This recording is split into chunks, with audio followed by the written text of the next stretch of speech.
And in this story, it's about Abram, whom we know as Abraham, and he has just defeated 4 invader kings and their armies and driven them out.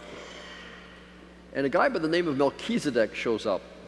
Melchizedek is king of Salem and a priest, but not a Hebrew, but he worships the same God. And Melchizedek comes to give thanks to Abram and to God, who gave him the victory, and offers in thanksgiving gifts of bread and wine.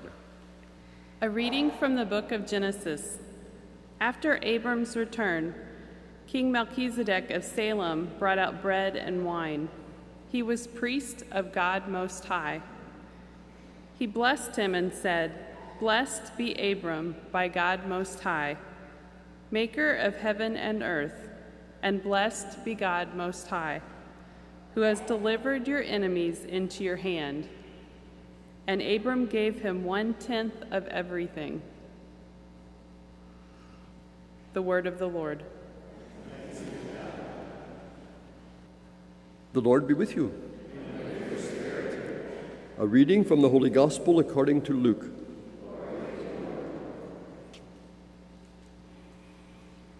Jesus welcomed the crowd and spoke to them about the kingdom of God, and healed those who needed to be cured. The day was drawing to a close, and the 12 came to him and said, "Send the crowd away, so that they may go into the surrounding villages and countryside to lodge and get provisions, for we are here in a deserted place." But Jesus said to them, "You give them something to eat." They said, "We have no more than 5 loaves and 2 fish, unless we are going to go and buy food for all these people." For there were about 5,000 men. Jesus said to his disciples, "Make them sit down in groups of about 50 each." They did so and made them all sit down. And taking the 5 loaves and the 2 fish, he looked up to heaven and blessed and broke them and gave them to the disciples before the crowd, to set before the crowd. They all ate and were filled. What was left over was gathered up, 12 baskets of broken pieces. The Gospel of the Lord.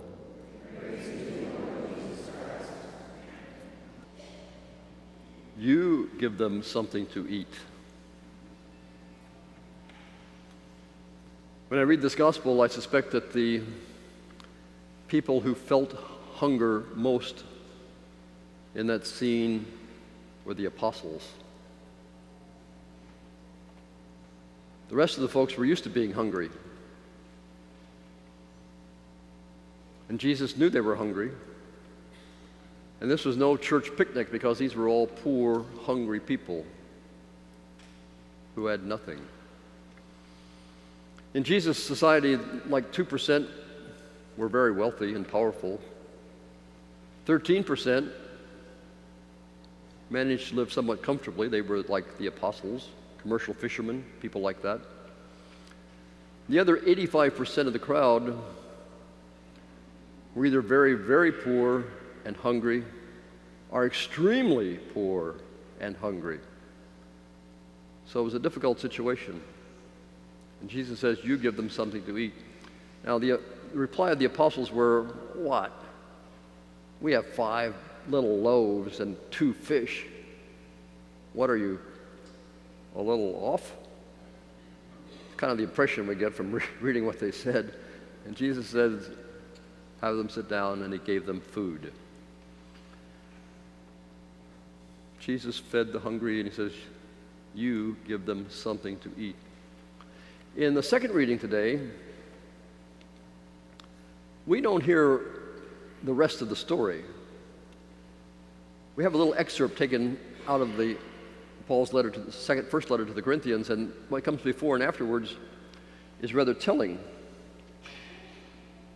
We have to remember that when they celebrated the Eucharist, they didn't have churches like this. They didn't dream of churches like this. They got together in people's homes, and their homes were small, and so they had to get the homes of people who, and there weren't that many Christians, but they had to get in larger homes, and the larger homes were owned by the people who had a little bit more income. And we also need to know that there was usually a meal with the Eucharist, besides the Eucharist itself. They either had dinner afterwards, or in this case, probably before the Eucharist. And so the story was that apparently the wealthier people invited other wealthy people to come ahead of time, and they ate all the food, and they drank a lot.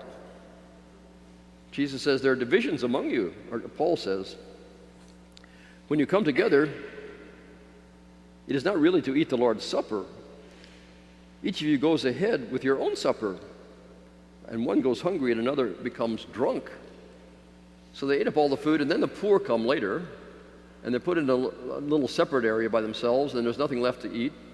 And Paul says you're discriminating against the poor. There are divisions among you, and that cannot be, because Jesus gave himself for all of us and wanted us to be treated equally, everyone treated equally.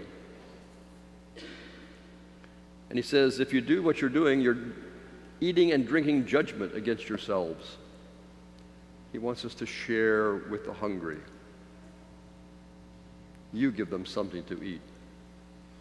And when I look at my own situation, I am saying, why was I born in the United States of America when I could have been born in Haiti, Syria, Somalia, who knows where there was nothing to eat or very little,